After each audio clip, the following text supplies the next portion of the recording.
নমস্কার, আমি খুবই স্পষ্টবাদী একজন মানুষ। যেটা দেখি বা মনে করি সেই বিষয়ে কিন্তু মুখের উপর জবাব দিই এবং সেটা খুব চাঁচাছোলাভাবে। তা লজ্জা টু এই ট্রেলারটা আমি দেখলাম। তা ট্রেলারটা দেখার পর আমার কি রিয়াকশান দেখুন। লজ্জা সিজন ওয়ান যেটা অনেক সময় আগে এসেছিলো আমি দেখেছিলাম এবং সিজন ওয়ানটা কাইন্ড অফ আমার ভালো লেগেছিল।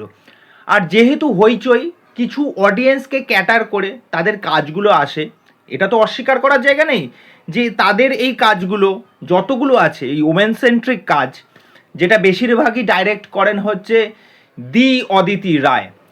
তো হোয়াট এভার, তাদের কাজের মধ্যে যে কিছু নতুনত্ব গল্প বা কিছু অন্য ধারার কিছু জিনিস নিয়ে আসি সেইগুলো কি বলেছে? না, সেইগুলো কখনোই বলেনি। তা যাই হোক, সিজন ওয়ানটা আমার দেখা ছিল। এবার সিজন ওয়ানে যেরকম গল্প ছিল সেখান থেকে কিন্তু অনেকটাই সিজন টুয়ে চেঞ্জ হয়েছে। দেখো, এই ট্রেলারের মধ্যে যেই মানুষটার কথা বলতে হয় সেটা হচ্ছে অনুজয়, মানে প্রিয়াঙ্কা সরকারের যে স্বামী হয়েছে। আমার তার পারফরমেন্সটা দেখবার জন্যই কিন্তু আমি এই সিরিজটা দেখব।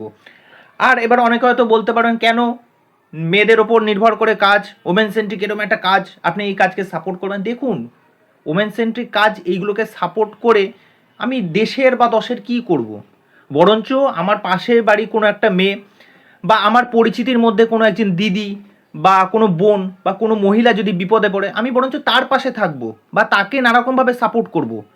এরকম ঘ্যানঘ্যানে প্যাতপ্যাতে কাজ দেখার জন্য আমি অন্তত নই, বা আমি এই কাজের দর্শকও নই।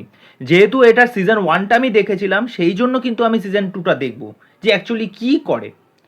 আর সত্যি কথা, এই সমস্ত কাজ বললাম না, দেখার মতো ইচ্ছে বা মানসিকতা এক ফোঁটাও নেই। কিন্তু বলুন তো কি, মানে এই কাজগুলো একদম দেখতে হয় কোন সময়?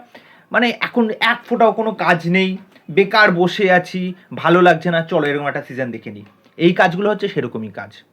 তা যাই হোক, আমার এই ট্রেলারটা আহামরি এমন কিছুই লাগেনি। দেখুন, হইচইয়ের মতো এমন একটা প্ল্যাটফর্ম যেখানে ডাইনির মতো একটা সিরিজ নিয়ে আসে, যেটা দেখে তাক লাগিয়ে দিয়েছিল আমাকে। তারপরে আবার সেই লজ্জা সিজন।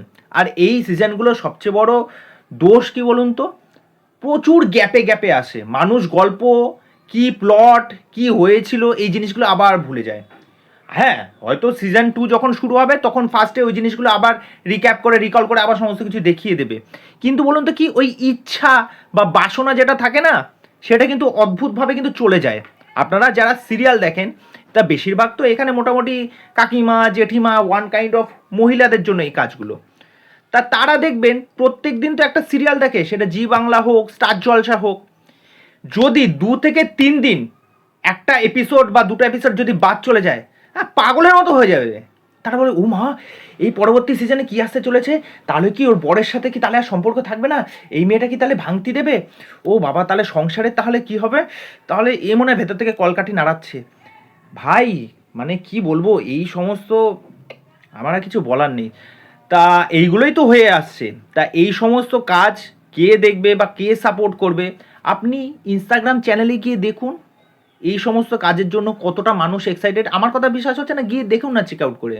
আর ওখানে এই সমস্ত কাজকে নিয়ে যথেষ্ট পরিমাণ ট্রল করা হয়, হাসাহাসি করা হয়। সেখানে আমি বলছি একা এই বিষয়টা একদমই নয়, আমার মতো এরকম প্রচুর মানুষ আছে।